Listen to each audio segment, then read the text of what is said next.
Hi, everybody. Welcome to Piercing the Veil. Happy Sunday afternoon. Sunday afternoon, early edition. Yeah, but it's evening over in the UK. Yeah. So thank you everyone for joining us early. When we have a UK guest, we usually do it 2 o'clock in the afternoon. So they don't have to stay up till midnight. Yeah, it'd be hard to schedule guests when it's like 2 o'clock in the morning or Right.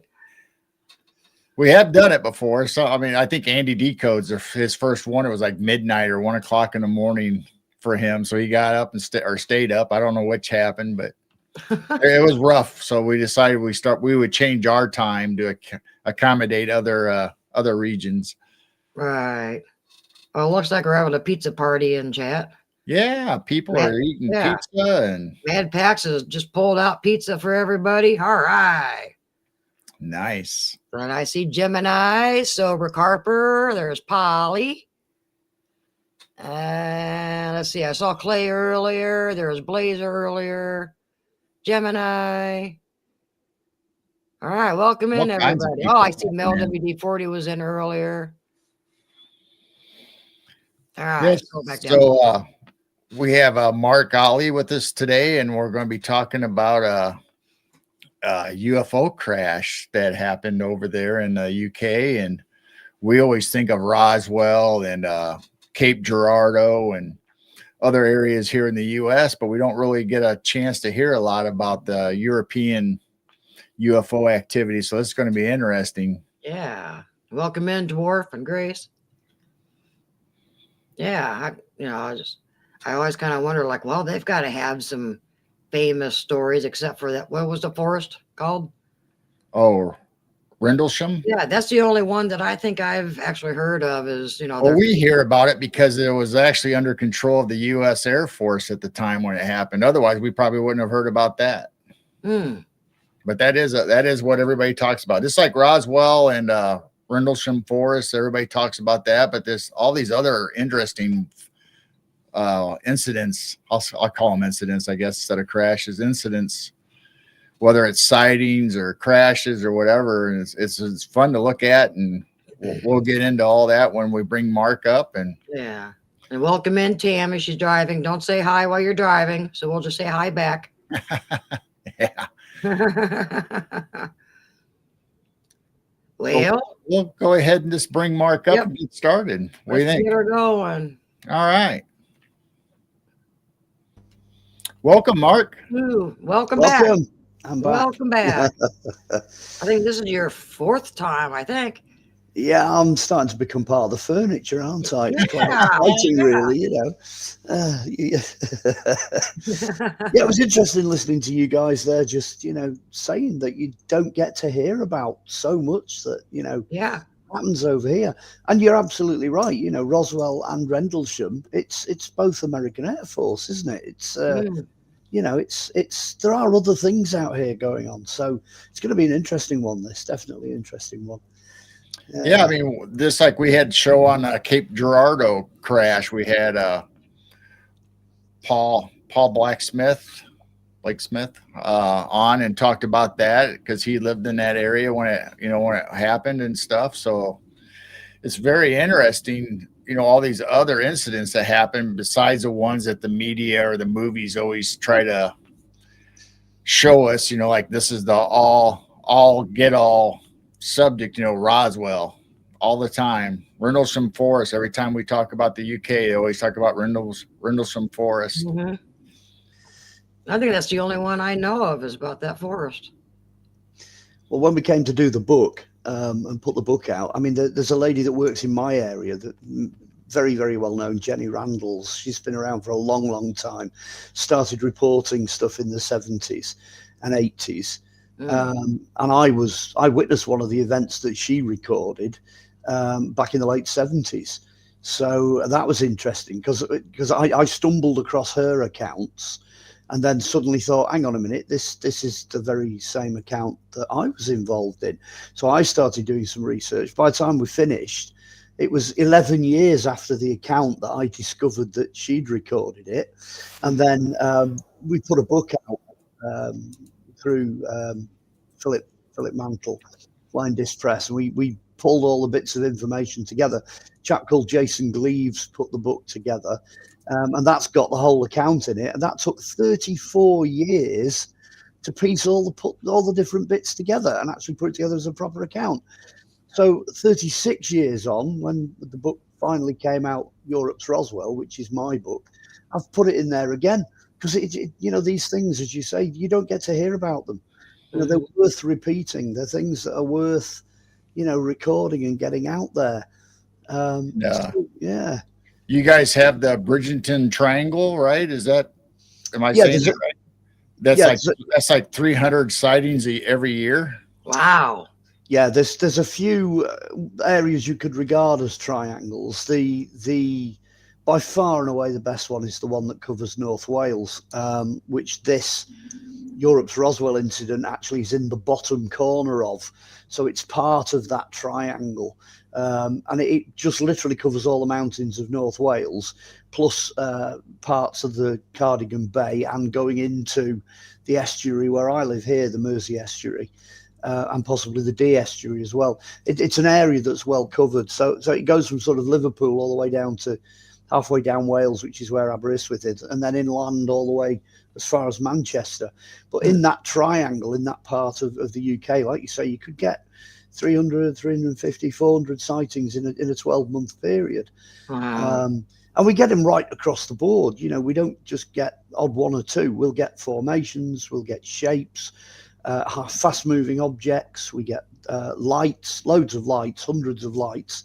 And then every now and again, if we're really lucky, something hits the ground or, something ends up landing or whatever. And we end up with physical evidence, which is basically what we've got with Europe's Roswell. That's crash debris. And that's down at the bottom corner of the Welsh Triangle. Wow. Any strange cryptids or orbs or anything like that on the ground in that area? We get orbs. We get orbs, and there are things that have been seen.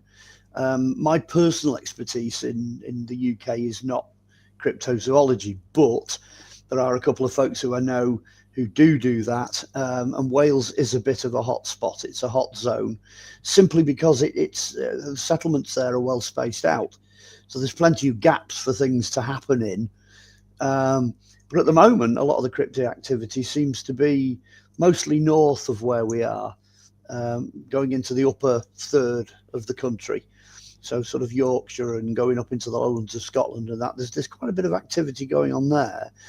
But then going the opposite way, that's where you tend to get things like big cats, things like that. We've got big cats over here that are not supposed to be. Oh, my. So that's interesting, especially black. We get black cats, big black cats.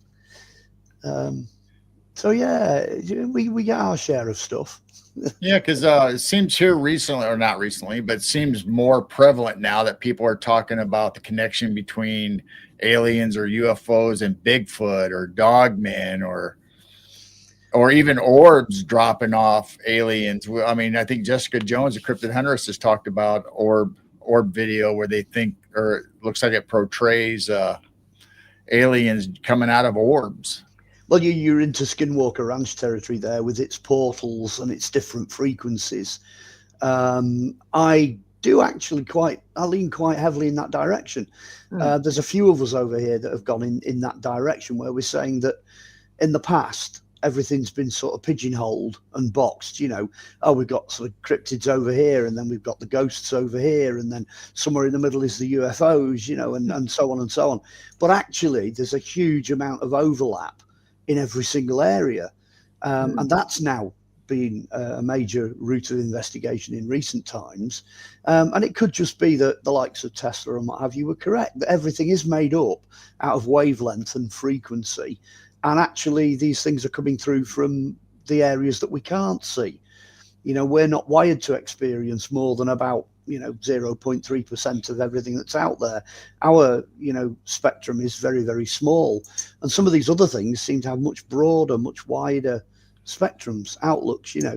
I've seen all kinds of footage. I don't know whether it's right or not, but things coming in and out of lights, things coming in and out of portals, disturbances in what you're seeing visually.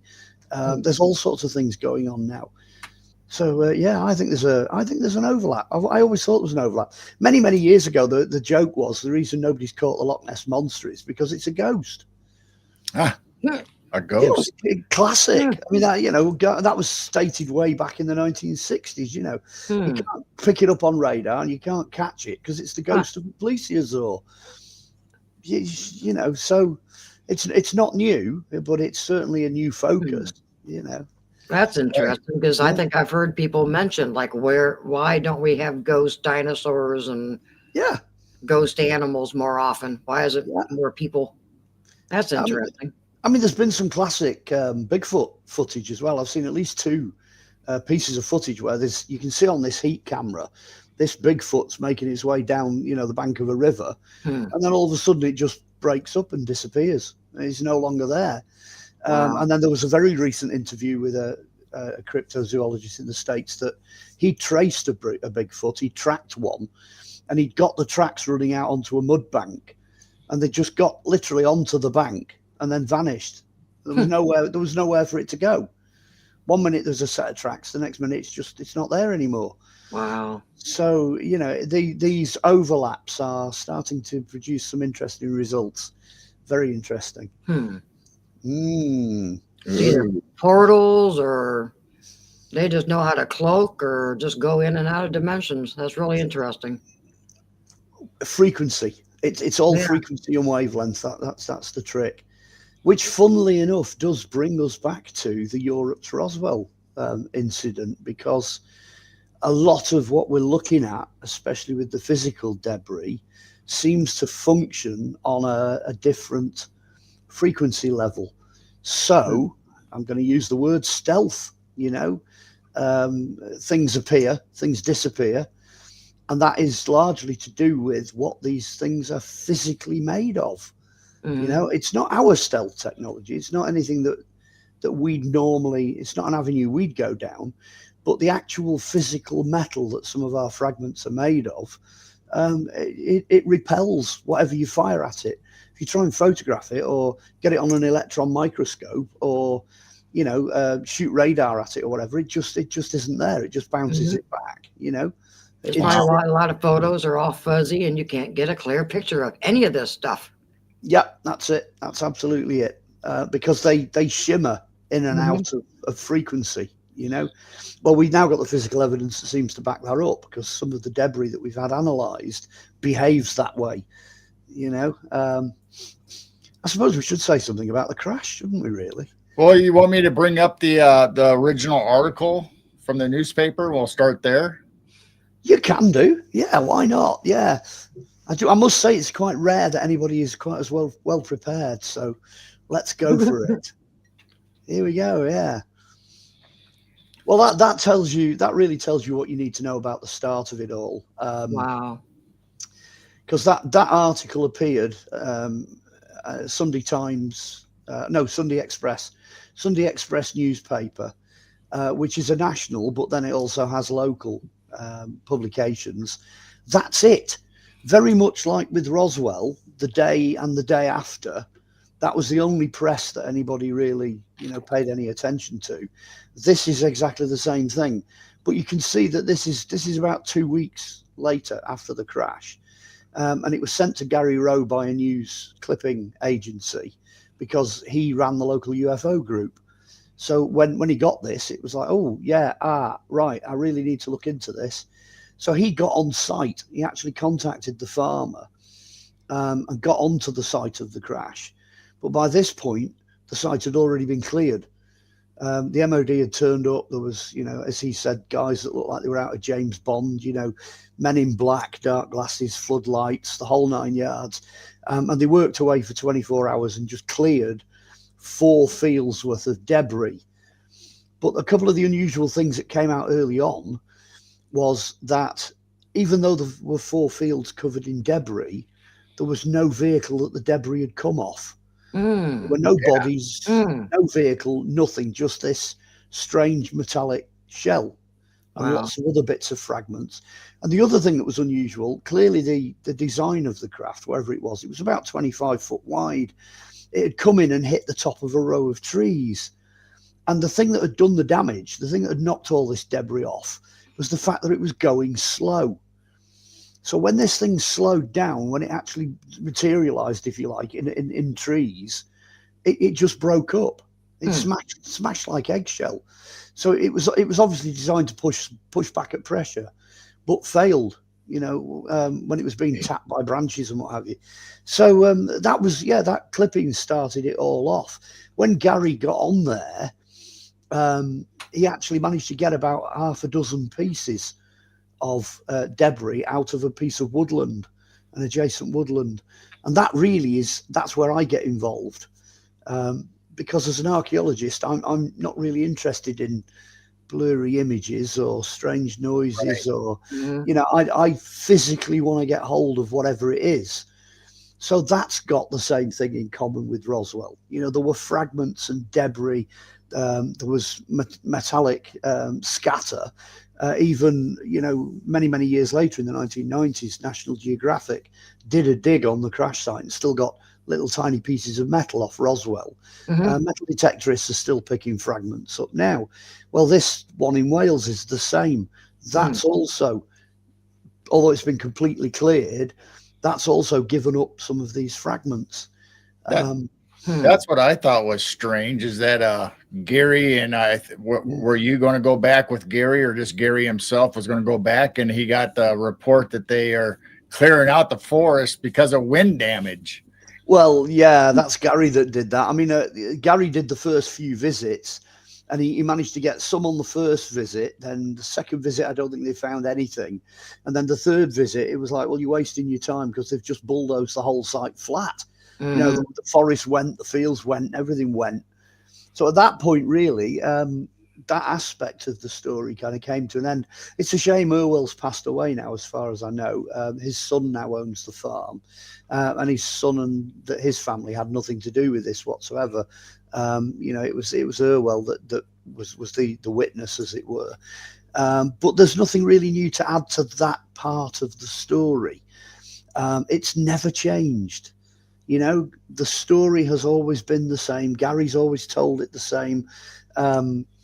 When we came to do the documentary in 2008, because it was 25 years after the crash, I went and visited Irwell and took a film crew and what have you. And it was just exactly the same as he'd always been. He's like, nah, you don't want to film me. I've got nothing new to say. I've written it down. That's it. That's all there is. Don't film the farm. Don't film me fields and all this palaver, and that was his whole attitude. He didn't really want to be that bothered. People actually say, well, why didn't you at least film the crash site? Well, the thing is, we did film the crash site. There's a panning shot in the documentary, and there's all these white fields with little white sheep in a snowstorm. It's about as impressive as cottage cheese. You can't see anything. There's nothing there, because it's 4 fields on a mountainside in Wales. Right. What do people expect? There wasn't really anything to add. So that part of it kind of settled down. So the documentary is interesting because it gave me and it gave Gary and the team a chance to show what they'd found. So do you want to go ahead and talk about Irwell and like his experience that he went out to check his sheep the night before the incident and everything seemed fine, then the next day? Yeah, I mean that account is it's become legend now, pretty much, because it was so Steven Spielberg. There's this ordinary farming bloke, and what he's describing sounds like a scene out of a movie. And when you read the newspaper article as well, it sounds like something from the movie, because obviously he got up in the morning and he thinks, oh hell, I've had a plane crash. He thought something had seriously come down. So the first thing he phoned was the police, and the police are like, well, we didn't hear anything. Nobody else has reported anything. There were no bangs and flashes and lights and screaming engines, and which makes it even stranger because it's only a mile and a half outside the village. Nobody heard anything. This whole thing takes place and it's deadly silent. So he phones the police. The police then phone the local Air Force base, and nobody has a clue what's going on. So the first people to turn up are the police. The next people to turn up are the MOD, and they've obviously brought a clearance team with them, something to clean up the debris, because it's clearly their mess. And then on top of that, there's like these men in black, unmarked, black SUVs, dark glasses, suit and tie, absolutely the classic men in black, and they're ordering people around who are clearly senior military officers, so these guys are at the top of the tree. Irwell said, by the end of that day, everything had gone. They'd literally cleared everything. Wow. Except for the woods. They missed the forest. They couldn't have got everything that was in the woods. That was the thing that Gary then drifted towards. By a couple of weeks later, obviously they decided they were going to take the woods out, but Gary managed to get in there first. That's the beauty of it. So we ended up with these pieces. I mean, there's a huge piece of fuselage which you can jump up and down on top of, and it won't change shape. Hang on, here we go. Of course, that's the case. He's got stuff in a case. That's the biggest piece. I mean, it's enormous. The case is about 2 A4 size. So it's about an A3 size case. That'll give you some idea of scale. Yeah, it's like a briefcase or an attaché. Yeah. I'm surprised the government hasn't come and taken it. Well, there's another story coming, so hold that thought. Nothing's ever that simple. And then it's got like 2 pieces of honeycomb core in the same case, and then that's another piece. That's one of the other bits that they had, which they Gary and his team experimented with that, because you can see one end of it. He's cut a strip off, and he said that was a bit weird. He said because you can attack it with loads and loads of force, and you can't cut it. It won't give. He said, but if you back off and just cut it really slowly, like you're using a pair of scissors, it'll go through it. Wow. So hence this idea that if you attack it with force, it will push back with force. But if you take it nice and easy, so you give it a whack with a piece of wood, it'll just break it. That's the other side of the same piece. And you can see there where the honeycomb, there's like a rubberized honeycomb coating where it would have been joined on, and that's some kind of resin. One of the analyses came back and thought it was a type of American glue, but then a couple of the other analyses came back and just said, look, we haven't got a clue what it is. And one of the people that was saying we don't know what it is, funnily enough, was an American laboratory, so they don't know what that is. It would only be a best guess. What we can say is the shiny metal. There are 2 different kinds of metal being involved in this. That's non-aerodynamic, by the way. It's just a painted coating. One of the types of metal which we think is associated with the honeycomb and with this thin material is a specialist kind of aluminium. It's like a strange kind of aluminium. I don't know what you'd call it.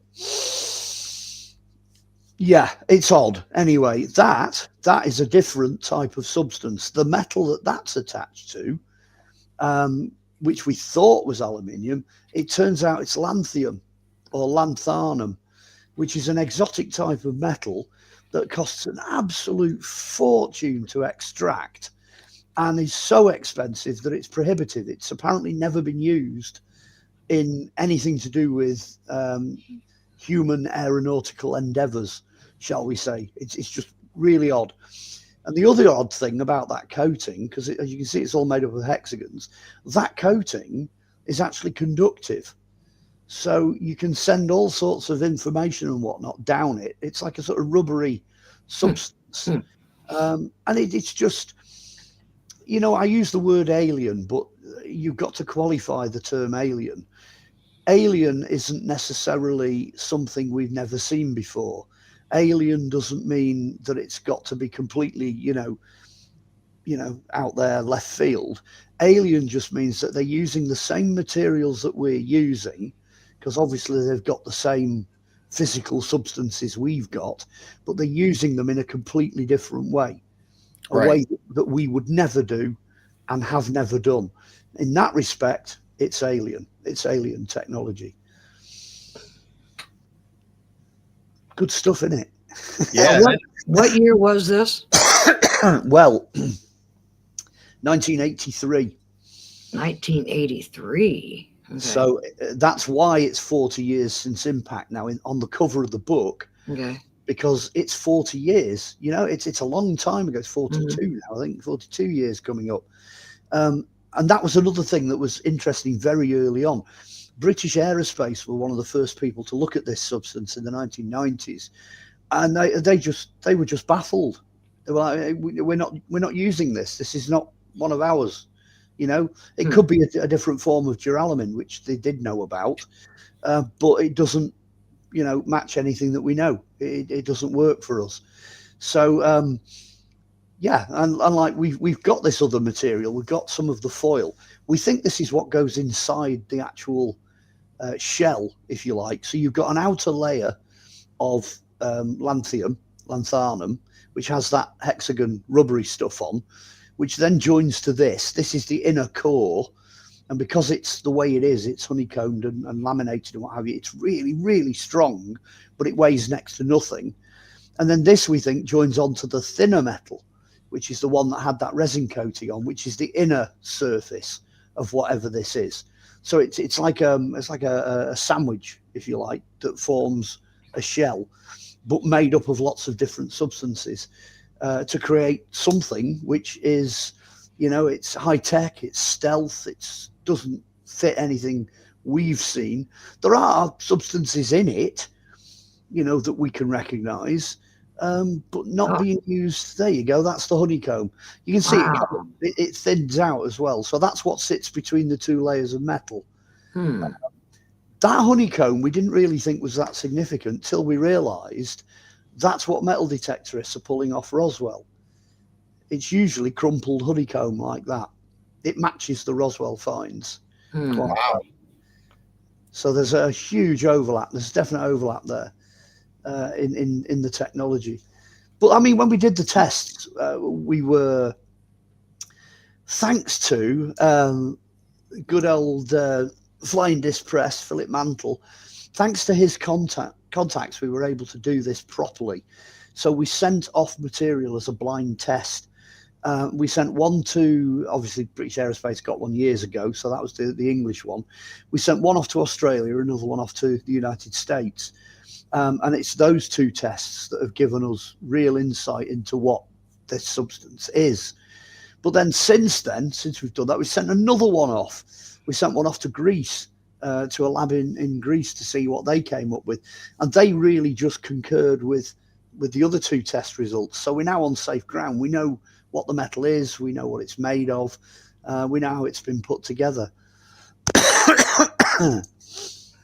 Well, one thing we were told is the possibility, and I'm trying to think the proper word, mushrooms, mycelium. Is it mycelium? Yeah. That some of these ships have mycelium, which is like mushrooms. Well, do you know what? The way that mushrooms communicate, the way that they send out roots and send signals and what have you through the ground, using that is a parallel to what the honeycomb does.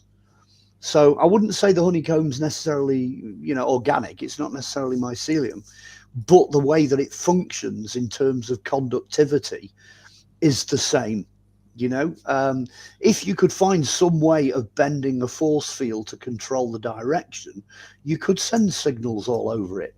So the whole shell, the entire outer shell, would be one gigantic living circuit. You could manipulate and make things run across the surface, which we knew that fairly early on. We knew that in 2008, but right, now we really do know it's been confirmed. Yeah, we hear stories just like Jane's talking about how the ship is actually kind of a living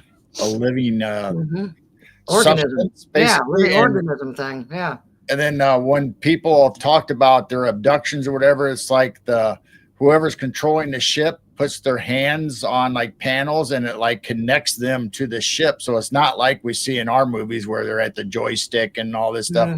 Right. They're like using their mind and going through their, just like you said, the mushroom network. It's almost like they're connected to the ship or part of a living thing where they function together.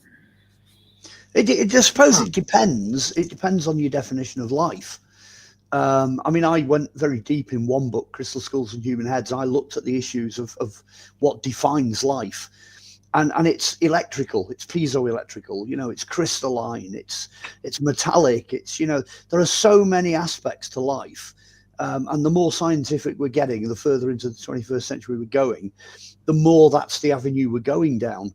So whereas maybe 20 years ago, that idea would have been pure sci-fi, now it's not, you know, now we're realizing that actually life is a life force. You know, there's more to it. And there are aspects of that life force which may actually, as you say, impact on the control of these ships that we're seeing, which again, it's back to, you know, what defines alien, what defines alien technology. Well, they're using what we are now realizing exists, but they're just using it in ways that we don't. You know, they're doing things with it, other things with it. I'll move on a little bit with the story because I'd like to give some updates. You know, if anybody wants to buy the book, obviously Europe's Roswell, 40 years since impact. It's on Amazon, usual routine. Just go and get it and have a good nosy. It's not a bad read. It's only short. It's, you know, punchy and to the point, but it does have the analysis reports in it. That's the important thing, because at the end of the day, it's all about the hard evidence. Right. The thing that didn't make it in, which I was quite disappointed about, Philip had this brilliant idea, and he just said, well, why don't we just do a load of Freedom of Information Act things, you know, FOI requests, and we'll find out who knows what, you know, we'll just see what happens. So he did a load of them. He wrote off to everybody. I can't remember how many we got up to. It was about 5 or 6. And he did the MOD, and he did the police, and, you know, police, fire, ambulance, air force, military, you know, you name it, anybody you could get hold of. He just sent off a Freedom of Information thing to see what they had in the records. And we just got one after another of these things coming back going, no, sorry, haven't got a clue what you're talking about. And we're like, well, hang on a minute, we've got a newspaper article here. You know, something happened somewhere, you know, no, we haven't got a clue what's going on. And then after all of the reports were in, so in the book, it basically says, oh, we drew a blank, you know, about 3 months after the book came out, over here in the UK, we've got this Central Records Office in London. They're based at Kew. Okay, there's this gardens down there, Kew Gardens, that's really famous, but they've got this Central Records Office, and invariably that's where the book stops. You know, that's where all these requests end up, with Kew. So they obviously got a copy of the request, and they waited to see what everybody else had said. And this thing came back, and honestly, me and Philip had to laugh because it came back, and you could see the little bloke sat there at his desk. And the way that he worded this reply was just superb, because he said, I can't possibly tell you anything about this incident because it's still covered by the 70-year, you know, Secrecy Act protection. And those who are involved in this incident, we can't give you any details of their names because we have to protect them. At which point me and Philip are going, right, so you've told us there was an incident. Right. We know it was this incident because this is the one we're specifically writing to you about. And you've also told us that people were involved in the cleanup operation because you're not allowed to talk about them. So it was fantastic because it literally just told us, yes, there was a crash. Yes, you've got the right information. That's what the incident was all about. That's where it took place. That's basically how it took place. And there was a crash recovery team, and you know, there were people from the MOD involved in that. And basically, it's just going, yes, I'm telling you all this, but I'm not. Right. I'm really not telling you this. Yeah, so unofficial verification. Oh, it was just, well, in a sense, it's official because they're telling us what they can't tell us. So it's backhanded. Brilliant, absolutely brilliant. It could only happen in this country, you know what I mean? So hats off to whoever it was in the records office in Kew that wrote us that one. So we now know, I mean, the facts now are beyond debate because we've got it now from the official source that everything we've said right from the very beginning from 40 years ago, that's true, that happened, you know, that's how it was. And the tests as well coming in. The tests are sort of racking up to look like this is, if it's not one of theirs and it's not one of ours, then it's hybrid. You know, it's some kind of hybrid technology, because there are alien aspects to what we're dealing with. No body parts? No, there wasn't. This is it, you see, because it hit the trees and exploded over these 4 fields, so it scattered all this debris. But whatever it was, it flew off. It gone. You know what I mean? No. Oh. There was a report. Some crazy nutcase on one of these UFO, websites that goes for sensationalism said, oh, there was a big UFO sticking out of the forest, with alien bodies hanging out of it. And this and I'm like, no, this is at the very worst. It's disinformation. It's terrible. That never happened. So no, the miracle of it was, this is where sticking to the facts very often, is more important. The miracle is that it shed all that stuff. It covered 4 enormous sheep fields in debris, and it was still capable of flying off. That's crazy. That's nuts. I mean, that's the sort of thing that rules out things like military drones, military aircraft, et cetera, et cetera. Even if somebody's giving it a bit of the old Top Gun, they've knocked a bit off the aeroplane, you're going to find more than was discovered on those fields. There'll be code numbers, pieces of the structure, where did the plane go? Why was nothing reported as damaged? Where are the pilots? Where's the vehicle? It's clearly whatever it was in a bubble, and it sort of sheared off the bottom of whatever it was, but it was still able to go, and depart the scene and disappear off. How big were the trees? Was it a full-grown forest? I mean, were they huge, big, full-grown trees? Or, I mean, I guess I don't know that. Well, no. I mean, it was a fairly young forest. So I suppose your biggest tree is, sort of, well, tree trunk size, that kind of size. Not like massive, oak trees and all this kind of thing. It wasn't like that, because it broke all of the trees as it went through. It tore through. And there was just branches scattered out across the field. Wow. You could see where this thing had exploded, and gone and scattered branches and what have you.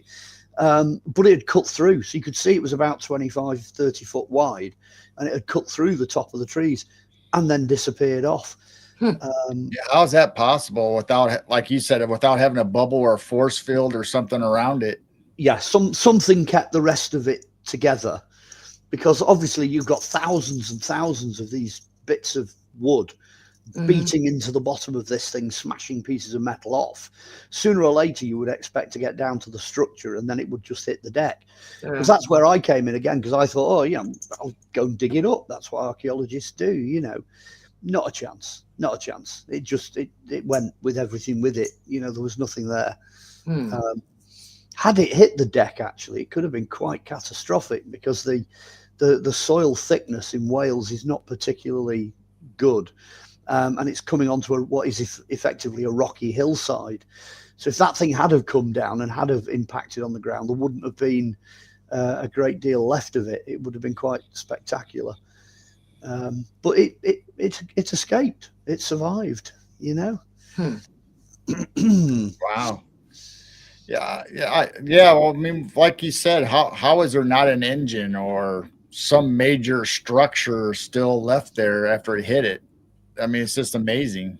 It's going down. I think it's going down the anti-gravity. You've got stealth.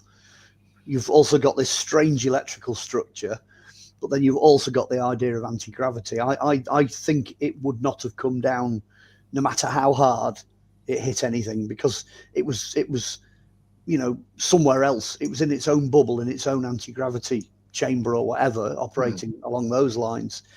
But it's gone. It's not there now. Wow.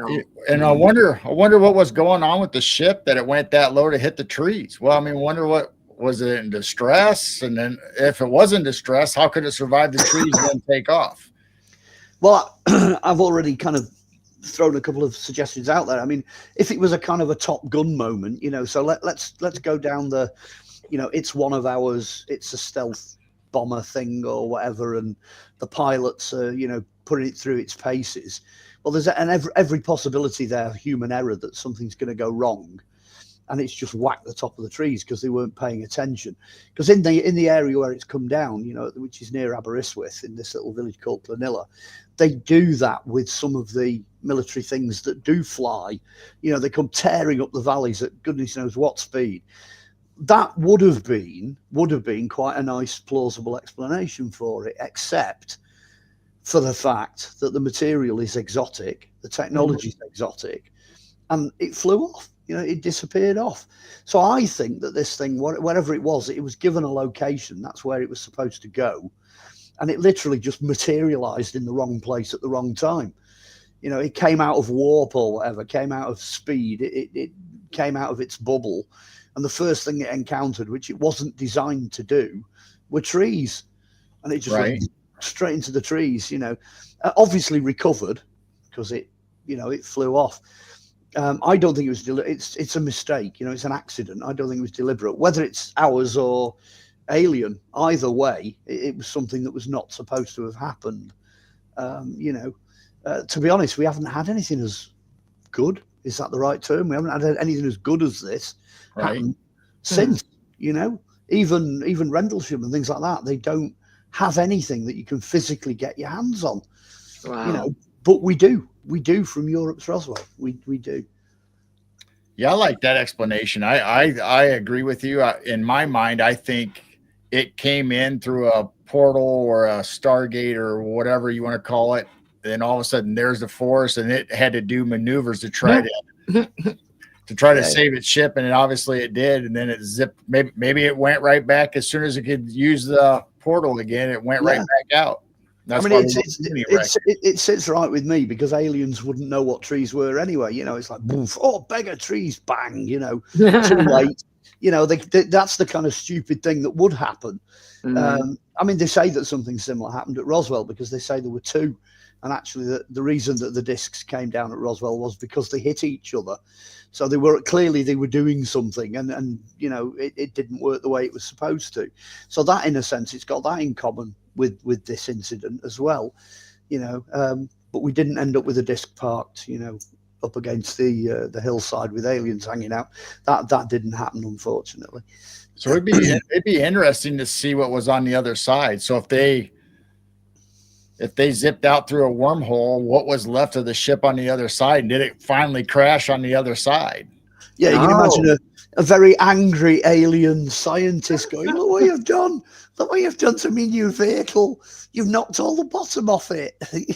I pushed the wrong button.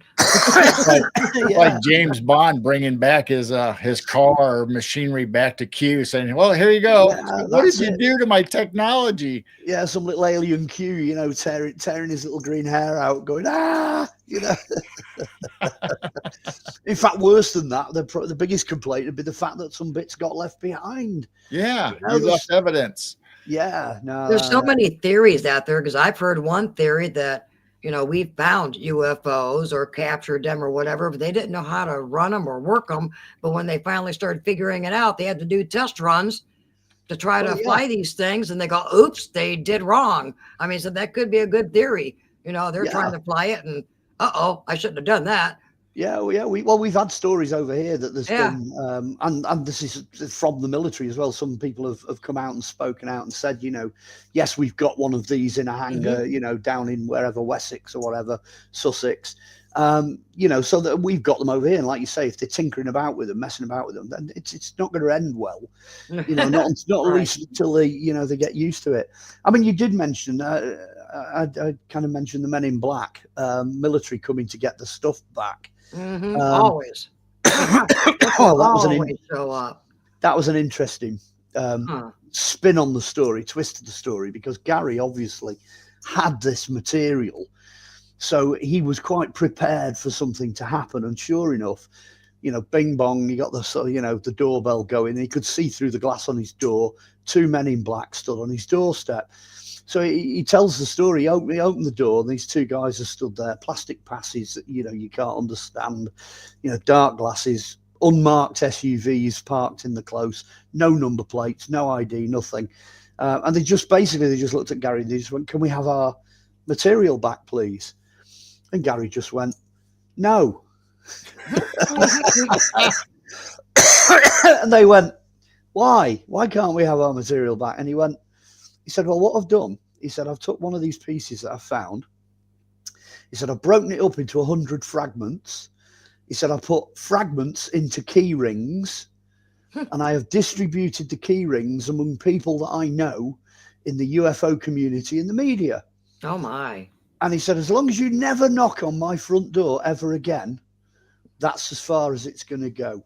He said, but if you knock on my door again, I will phone all these people up, and all that material is going out public. It's all going to the media. Oh. So these guys just nodded, doffed the hats or whatever, and walked off in silence, got into the vehicles and drove out of his close. That was it. He's never seen them again since.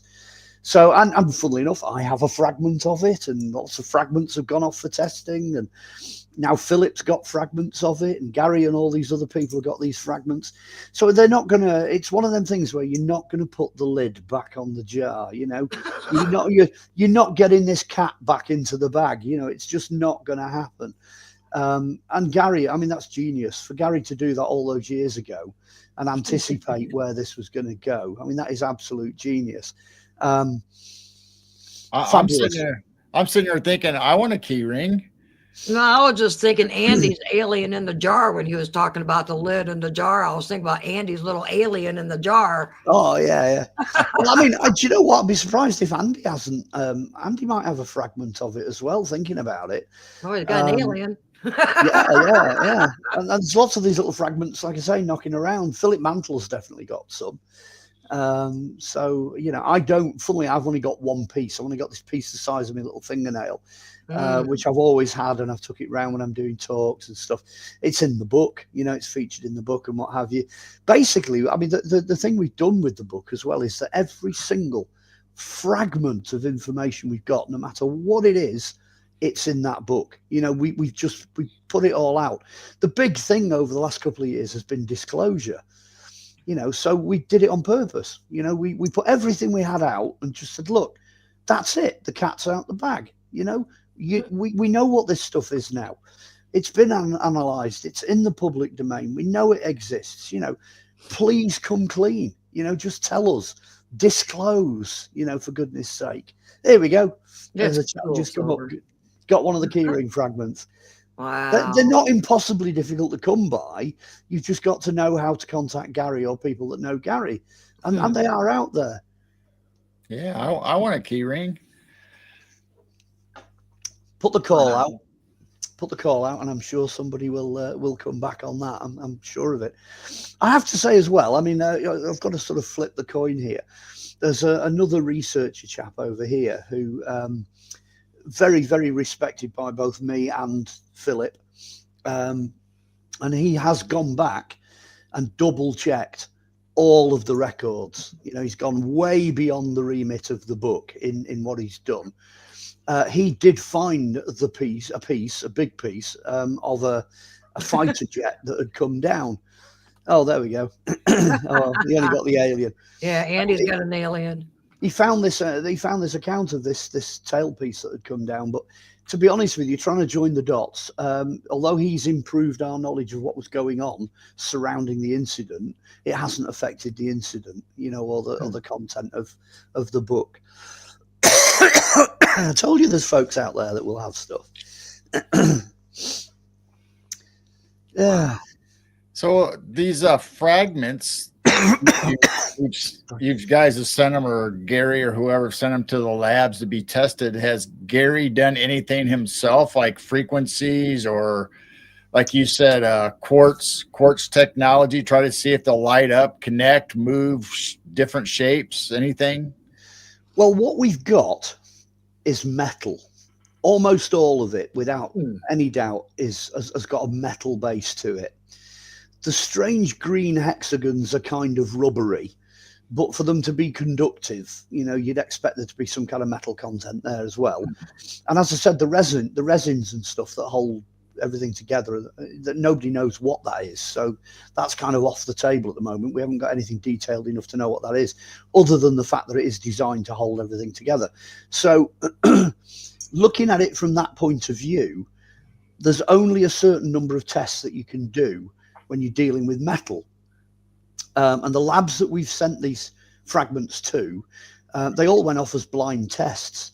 So they did exactly the same things. They all had a close look at the metal content. So they did metal analysis. And that's how we know that there's an inside type of metal and an outside type of metal, because one comes back with one set of compositions, and then the outside one comes back with a different set of composition. And that's the one with the lanthanum, the lanthanum in it is the outer shell. And it's like, way over 94% pure lanthanum. It's nonsense. You'd never be able to make anything out of it normally. But so we're differentiating. We're getting into the ins and outs of all this now. The lanthanum, what they tried to do was they tried to cut a section of it so they could use an electron microscope on it, so they could see what the structure was and how it was put together and what was going on. The problem they had is when they fired the electron microscope at it, it fired the signal back. Oh. So that means the lanthanum, in a sense, is alive, because whatever you throw at it, it throws it back. Now, eventually they did get a photo. They got a really dodgy, blurred, distorted photo. Here we go. They don't know how to fuse the metals together without them falling apart. Well, I don't know. They did. Clearly they did manage to, make alloys out of these things that work. That would have been true to say, for example, of duralumin. Duralumin was developed for the First World War for airships, lightweight, lighter than air vehicles. So I think duralumin first came into use in about 1918. It's a brand name, like McDonald's and Burger King and whatever. It's like duralumin it's a brand name for different alloys based on aluminium. And we've seen that there's sort of a hint of that going on the inner shell, but it's not duralumin. It just isn't. British Aerospace were bang on right at the beginning when they said it looks like duralumin. It should be duralumin, but it quite clearly isn't. It's something else, and that was in the 1990s. But the alloys that we're looking at now, there are, I won't go into too much detail, but there are tiny little fibers in there as well, which are used to make the substance stronger. In some respects, you could argue that it looks like fighter jet technology, except for the fact that you're dealing with 1983. So that's way before any of this, it comes into existence. It's made in ways that don't sit right, for fighter jets anyway. It's stealth, which is years and years and years ahead of its time. So I'm going to go around the other way and say that probably that some of the fighter jet technology, some of the things that we do see, has come as a result of the debris that's come out of crashes like this. I think it's the other way around. I'm wondering also if it's technology or material that's kind of similar to what we know as like what we use in jets and stuff, but it's different. So is that our future? Did we come back from the future with technology that would be a current jet from their time, but it's something new and brand new to us, and we just happen to get pieces of it? Well, when I did the book Crystal Skulls and Human Heads, at the end of that, I tried to solve one of the problems that creates, because if you can travel in time, then in theory, you could mess up your own timeline. Do you know what I mean? Right. Literally put yourself out of existence by, messing with things, tampering with things. And the theory with a lot of these flying saucers, UFOs, etc., technologies, that it's coming from the future, that they're actually, somehow they can time travel and it comes back here, etc., etc. But I turn that on its head. My proposal is the other way around. Mm-hmm. If there's no time and if there's no space, so that no longer matters, why can't these things come from the very distant past? I was going to say that. Mm-hmm. Exactly. Mm-hmm. Because the technology they're finding and trying to figure out how it works. Yep, I've heard that. So if you've got super technology, people always bang on about Atlantis, super technology and Atlantean technology and this, that, and the other. Well, if that existed and they managed to crack time travel, they'd have no trouble at all going forward in time to see how things wrap up, you know, in our day. You could come and have a nosy. That wouldn't do any damage because you're not affecting your own timeline. You're still linear, but you're going forward instead of backwards.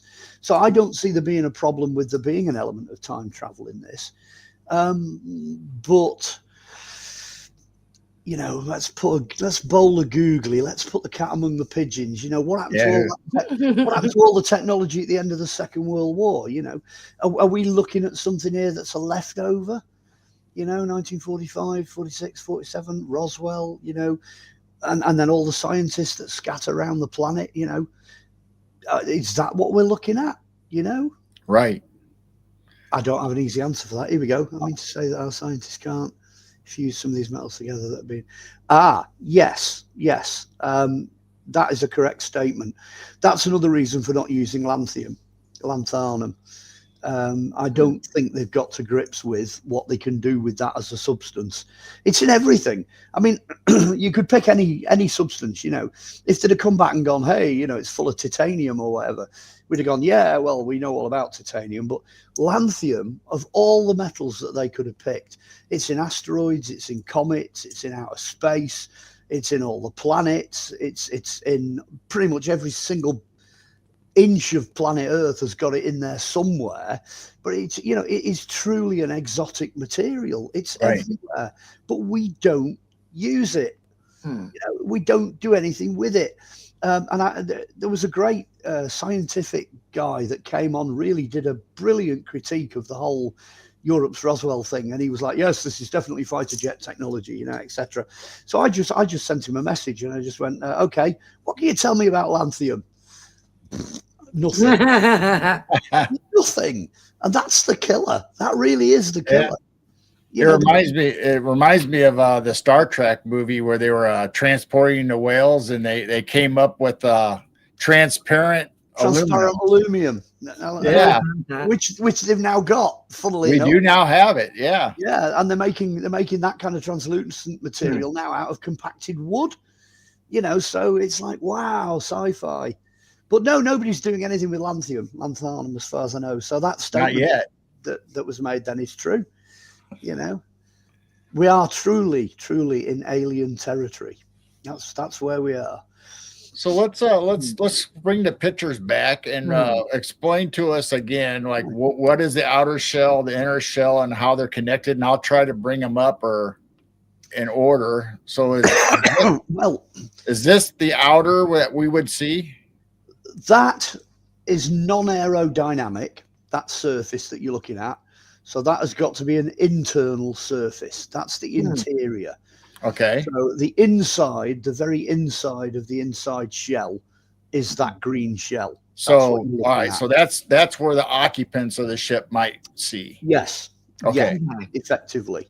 Was there anything like tinfoil? Because I thought Roswell had pieces like tinfoil that you can crinkle, but then it went straight back to its normal form. Well, the short answer is yes. There was foil. Okay. That's the other side of that piece. So what you're now doing is you're going inside slightly, because the green side, obviously the outside. So that's the inside. That would have had the foil joined to it. That's the glue compound that we're seeing the little specks on it. Yeah, some type of resin compound that was used for holding that to the surface of the honeycomb. And so the next layer, if you like, then is the honeycomb, which I think there's two pieces that we got in our crash debris. We now have space bees. This one, right? Here it comes. Yeah. Wow. So if you can imagine that piece of green stuff, the sort of dirty grey coloured side of it would have been stuck to that surface. So that is now you're inside the body of the whatever it is. Go through it, because that's your strength and your lightweight, etc. The other side, now the next side of that, that's where you would find the hexagons. So if you'll come up with some of the, that's it. Amazing. So that foil is somehow attached to that, and that's your outer shell, if you like. Wow. Wow. So the hexagon was on the very outside, do you think? No, I think that hexagon layer is still an internal layer, but it was bonded to the honeycomb. Okay, So in order, you've then got honeycomb, some form of bonding agent, or you've got these things, this rubbery substance itself.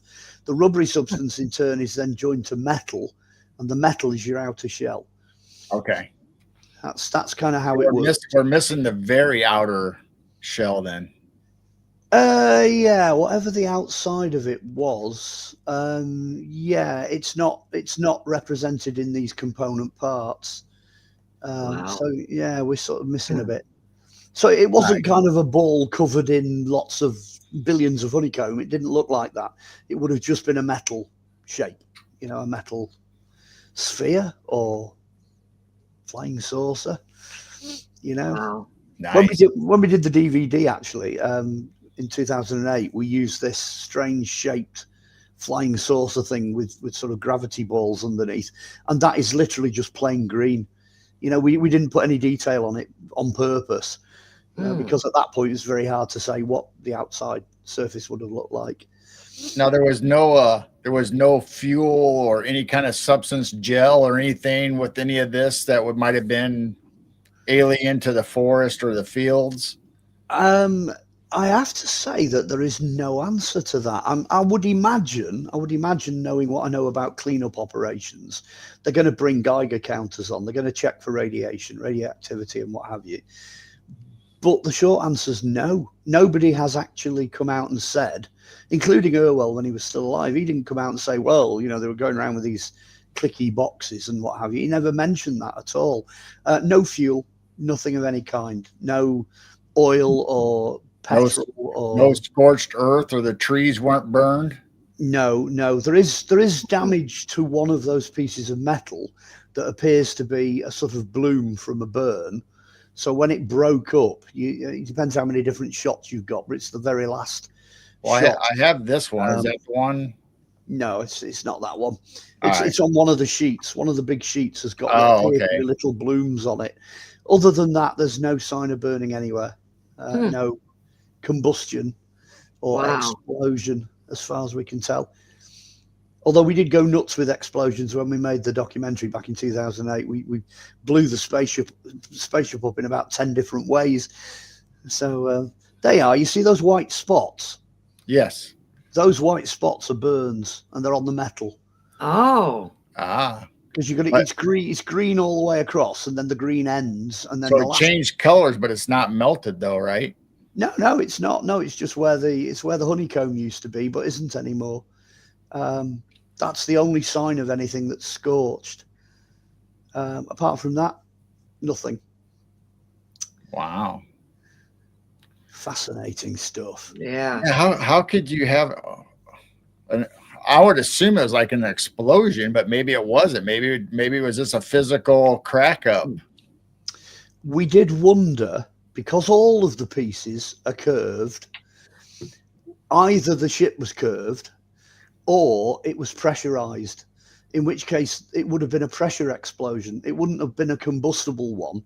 It would have punctured it and it would have blown out, like you would get in space.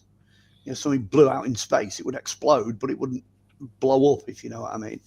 What's this? What about what Mel said?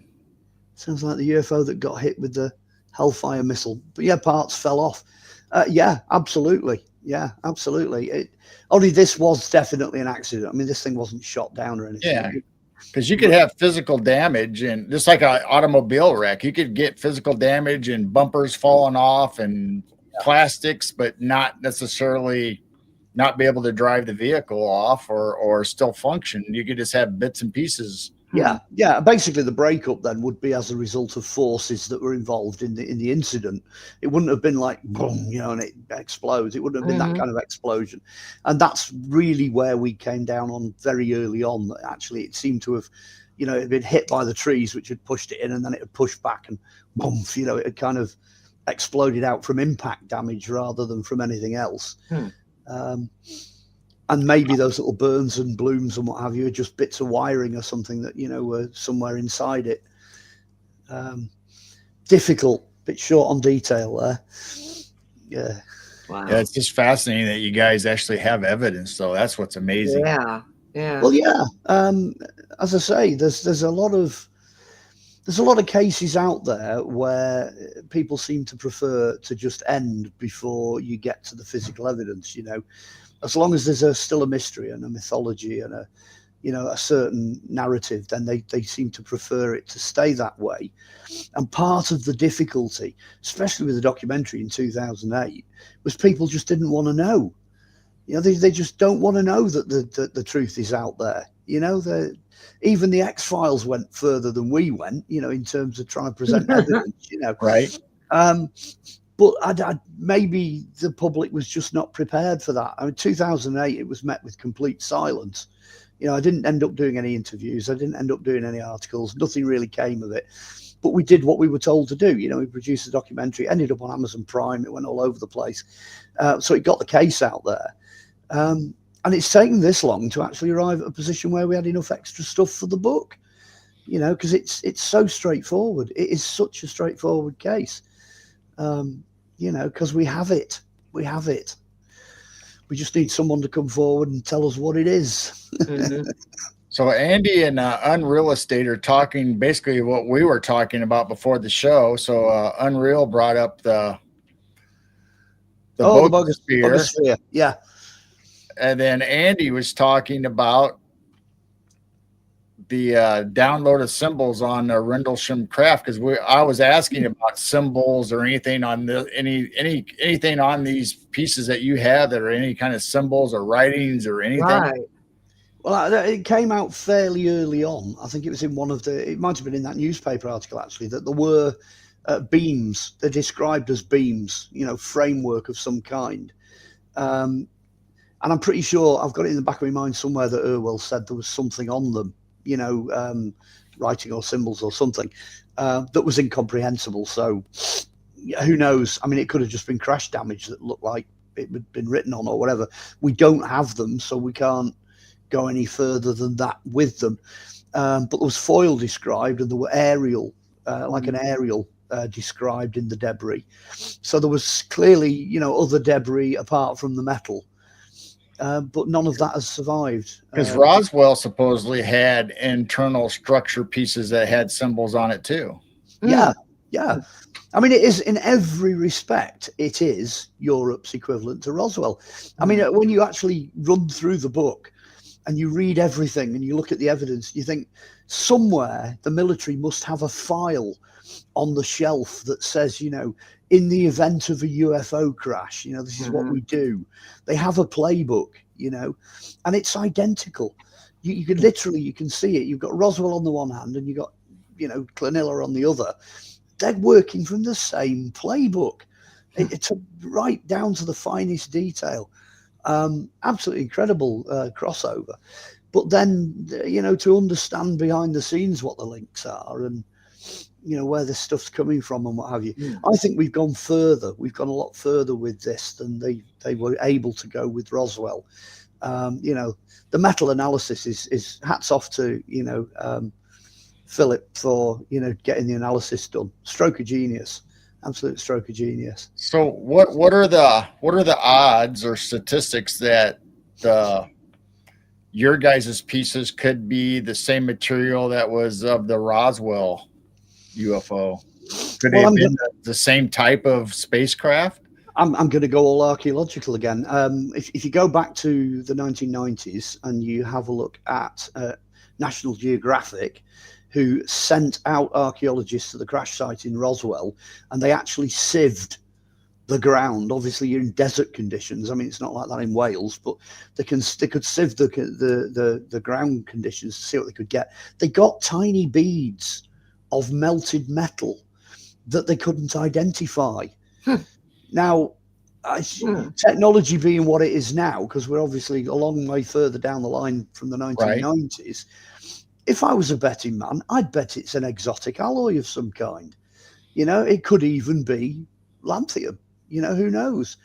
It wouldn't surprise me at all if there is a direct overlap of some kind. Of course, the problem then is getting hold of the material from the Roswell site. You know, we've got ours, but you know, theirs is a little bit harder to come by. As I said, I've seen fairly recently, actually, 2023, I think it was. There was a collection of about half a dozen small fragments, one of which was honeycomb that was recovered from the site of Roswell by a metal detectorist. So there is new material out there. There is stuff that's coming up. I'd love to do a comparison. That would just be fantastic, wouldn't it? You know what I mean? And that'd just be, I mean, it'd just be, if it was the same stuff, it would just be, you know, mind-boggling. Of course, from 47 to 83, that's a lot of years. So if they're anything like our military or anything, we've developed way more futuristic stuff in that amount of time. So maybe they have too. So for them to have the same material from 47 to 83, it'd have to be somebody out in a joyride in an old classic. Well, not necessarily if they're time travelers. You know, that might still be the latest bling. You never know. That could be. Yeah, so you never know. Maybe that's just what they build the ships out of. But I mean, the biggest point there, really, which is really valid, is how long has elapsed since Roswell. So the argument there is, okay, maybe the aliens are still flying around in the same old bangers, but what have we done?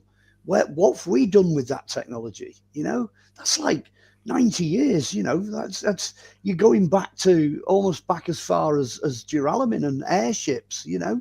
We've come on so far and we've developed so much ourselves, you know.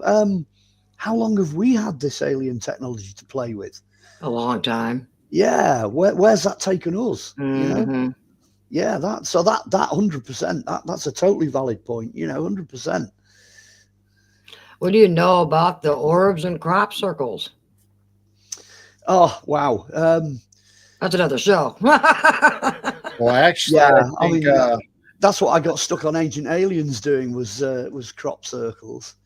Actually, it's an interesting question because that actually does feed into as an issue what we're talking about, because crop circles are a brilliant example where you've definitely got the real thing. You know, there's no doubt you can prove what a real crop circle's like and the circumstances surrounding them and the science surrounding them, etc. And then you've got the fakes. Yeah. You know, you've got human beings who've got this, you know, we've got to do this for commercial reasons. You know, we're going to jump on this and, you know, do it ourselves. And the same thing has happened with the various Roswell incidents, you know. You've got the real thing and then you've got a load of rubbish bolted on. So yeah, I think, yeah, I'm quite a big fan of crop circles. I think there's quite a few genuine ones out there, and there's quite a bit of footage of them being made as well. Hey, what's this? Foo Fighters reports in the UK light spheres made crop circles. Yes, there is actual footage. When I went on Ancient Aliens, they had come up with some footage of like, oh, there's 9 alien craft sailing across, you know, Wiltshire or whatever, and I just said to him, I said, that's not 9 alien craft, that's magic lanterns. You know, that's what happens when you chuck a load of these when you chuck a load of these chuck a load of these Chinese lanterns up, you know, you end up with these little dots. I said, what you need to do is get hold of some footage on the internet from the early 1990s. It was 91 or 92, and it's some guys that were out looking for alien ships, you know, and flying saucers and what have you, and all of a sudden they realized something was happening in the field. So the camera they've got pointed at the sky, they swing it down to the field just in time to see this gold ball whizzing round. Wow. Yeah. And the crop drops and forms a circle straight away. And that somewhere I have that video. I don't have it for today, but Jessica the Cryptid Huntress and Barry Littleton show that video all the time, where the same video where they focus the camera down and you can see the orbs or the light balls making. You can see them. Yeah, you can see them, and that is, I still think to this day that's the best footage, and that's the one that they ended up using on Ancient Aliens. The newest one I just saw a couple weeks ago is where a guy's security camera is looking at the field, but you don't see any orbs. You just see like a frequency or vibration creating, and it flattens out in the direction of the camera. I don't know if it's real or not, but it seems real to me. Yeah, well, to be honest with you, I mean, I do a lot of film and television, and I look at a lot of camera footage. That was pretty convincing. I've got to say that was one of the best ones I think I've seen in a very, very long time. Andy's thinking the same as me. Why the crop circles is more there's more over there than anywhere else. Well, it's because the locals are really good at PR. They do turn up elsewhere. We do get them all over the place. But it's just Wiltshire is like the crop circle capital of the world, you know. So they kind of, as soon as anything happens, you know, you get to know about it straight away. But no, it's all over the south of England, all the way up into Wales. We've had them in Scotland, you know, and we don't just get them in cereal either. We've had them in rapeseed. We've had them in all kinds of different grass, you know, formations and what have you. Right. We've had a few over here, but not many. Well, yeah, they've gone less. Yeah. We're seeing less of them, you know, which is a shame. But you know, well, I mean, it's just like us. You keep sending letters out, and if you don't get any replies back, then you quit sending them. Eventually, you get tired of it. It's like, so if we're not able to read whatever they're trying to tell us, or whatever they mean, and we can't communicate with them, so maybe eventually they'll say, That looks like messages. Yeah, how are we supposed to understand what these symbols mean? No, I mean, humans, they don't know what we're saying. It got to the stage where they were literally leaving photographs in the straw. Amazing. You know, 3D images and you know, half tone and all that. I remember it getting to that point, and then it kind of tailed off after that. You know, it's like you say, how loud do they have to shout before we understand what they're trying to tell us? You know. Well, you're talking about frequency earlier. Could some of these crop circles be frequency symbols? Well, yeah. For me, the best one was the one next to the listening station, which has like an alien's face, and it's got stars and all sorts of things in the background, and then this whopping big circle of binary next to it. And somebody has actually translated that, and it says something like, if you don't stop mucking about with your planet, you're going to finish up with no planet. That's the gist of what it says. It says, you know, you really need to get your act together, guys. That's basically the gist of it. Which, you know, that, like you say, once that is on record, where'd you go from there? You know? Yeah. I mean, I think what Jane's saying is pretty good, that some of the crop circles look like the somatics symbols that you would see when you take the sand and the vibration, you get all the different sound patterns. Waveforms. I see that. I see quite a lot of that. The more complex circles as well, you've got like Mandelbrot helix and all that sort of stuff going on, fractals, a lot of fractal patterns and stuff. You look at some of those and you think, nah, that's not two blokes, you know, with a piece of rope and a plank. Right. You know, that's way beyond anything that they would be able to produce. That's what I was going to say. There's no way they could have man-made some of this with the beautiful.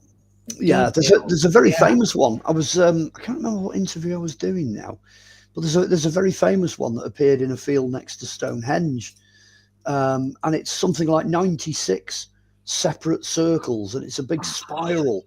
Wow. But the kicker with this is that Stonehenge is a major tourist site, obviously. So they all come parading on. You know, the guided tour all comes on. You know, 200 tourists or whatever. And then they all go parading off, and there's a 20-minute break. And when the next lot all come parading back on, the circle's already there. So how do you do that? How can you possibly do that without anybody seeing you in a 20-minute time window, 96 separate circles? You know, it's just, it can't be done. No, it just and that's one of the best ones of all time, I think. Wow. I was thinking I had that picture somewhere, and I don't know what folder. Oh, it's all over the internet. Oh, I know. I was just going to bring it up because I'm pretty sure I have it, but I won't be able to find it in time. Crop circles have always amazed me. Yeah. I used to go to the UK websites and download the newest crop circles every year, and now I'm having a hard time finding any pictures of some of them. Yeah. They don't want us to know. Well, if you're lucky, you might find one or two, but that's all we're really getting. You know, we don't get more now than, well, if there's half a dozen in a year, it's a good year now. Then the confusing part is that you have a crop circle school on how to make and design crop circles over there. So a lot of the pictures I see are actually from them. So they're not really Yeah, there's a lot of modern visual debris that's crept in as well. You know, you look at some of them, and there's one made up of sweet corn, which I saw fairly recently, and there's one with a scarab beetle in the middle. That's quite a famous one, you know, and you can start picking things out which are quite obviously, you know, earthly rather than terrestrial. But then every now and again something pops up and you know blows you away because it's completely different. And as I say, the science behind crop circles is still valid. You know, they leave traces behind. They leave magnetism. They alter the structure of the crop. You know, they come back again on the following year. And you can see them again. And you know, the fakes don't do that. You know, they don't have that energy. They don't have the ability to do that. Yeah, so that's the other thing. Do you think there's any energy fields or anything that affected the sheep fields from this? Oh, the crash site again. I think the fact that they went to so much trouble to get rid of the woods, you know, the fact that they flattened the forest using bulldozers and literally took it off the map. So it ceased to exist. I think that was a fairly strong declaration that anything that was left, energy, magnetism, debris, anything that was left, they just wanted it off, you know, gone, away. Wow. So there isn't anything to see, you know, if anybody wants to go. I didn't know if the fields were affected some way, like the next year or a couple of years after that, if something in the field didn't quite look right when the next crop or the grasses came back. No, they're still full of sheep. They're just the same as they've always been, as far as I know. Did the farmer have the same amount of sheep that he did before? Do you know what? I never asked him. I didn't ask him that question. I do know that it was snowy at the time. So when we filmed, the sheep weren't out. There was nothing in the field. It was just a big white sheep field. That was it. So, you know, yeah. That would have been a great aspect. Hey, I'm missing some sheep. Oh yeah, sheep abduction.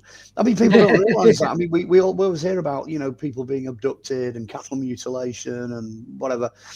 Every single species of animal almost has been affected, has been tested or abducted or whatever. Right. You know, it's not unique just to certain animals. You know, whatever it is that's coming wants to know about the environment.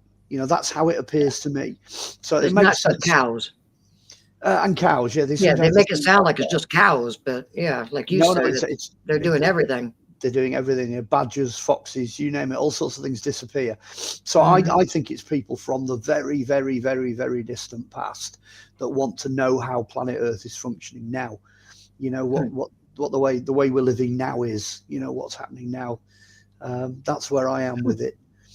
Or is somebody trying to reintroduce livestock to their planet because theirs all faded away or getting a stink? Yeah, I don't know. If I could travel in time and space, I'd probably go back to dinosaur period to try and get biodiversity. It's almost it's quite disturbing because it's almost the opposite. It's almost like they seem to be looking at what's left. Does that make sense? Yeah. You know, maybe the reintroduction of biodiversity will come through them, and maybe it'll happen to us in our future. You know, maybe there's something like that is going on. I could accept that.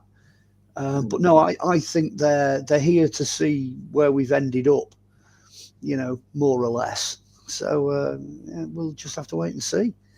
Jesus Christ, smacking their heads going, what are you guys doing? Yeah. Oh, just look at the radiation levels, you know. It's nuts. Honestly, the state of the planet now, it's just crazy. Yeah. Yeah. I always think of sometimes when you think about the crashes or sightings, it's like the meme that you see on the internet all the time where the teenager, grade school or alien goes to mom and dad, you're just now telling me you have this for a science project tomorrow, so they have to go off the Earth to grab something. That's it. Yeah, they have to come and abduct somebody for the project. Yeah, I've seen that one. Well, I think we covered this subject pretty well. Unless there's something else you want to talk about before we go, Mark? Is there? Yeah.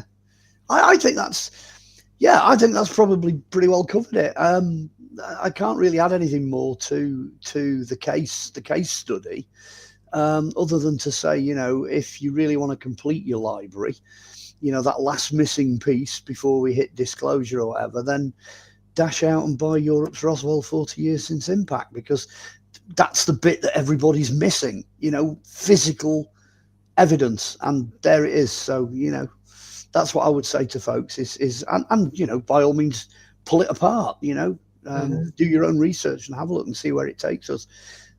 Certainly it's the best case I've ever run across, in my lifetime, and there's probably a few others that would agree with that, so it's worth a look.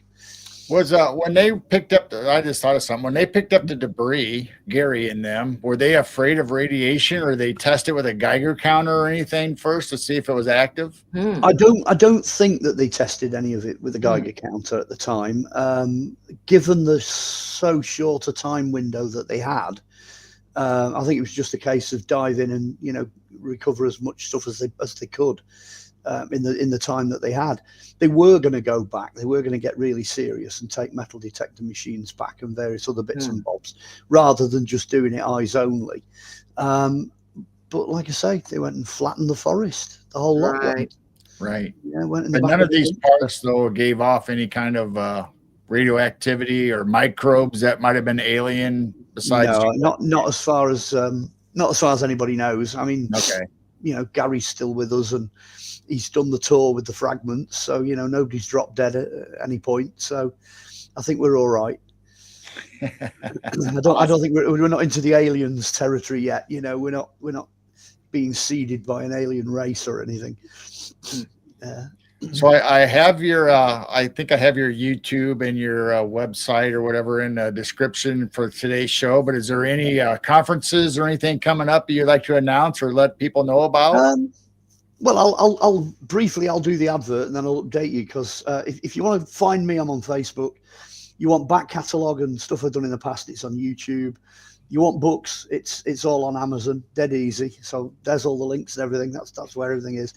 I've just filmed for a new series. I did it last week, a 6-part pilot series looking at the reality of mythology. I don't think we've even got a name for the series at this point. It's probably ultra top secret, so I shouldn't be talking about any of this at the moment, because you know how it is, right? But anyway, hey, let's get a plug in while we can. So just watch out for something that's got myth in the title, and that's coming up, and it went very well. And then conference wise, well, most of the stuff I'm doing is sort of pre-booked, but if you want to come along and actually see me, let me try and work this one out. It's not this weekend coming up.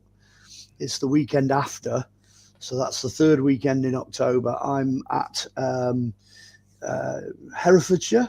I'm at a Templar conference with Knights Templars from all over the world. They're coming together for a 2-day conference at Garway, which is the Templar Preceptory in Hereford.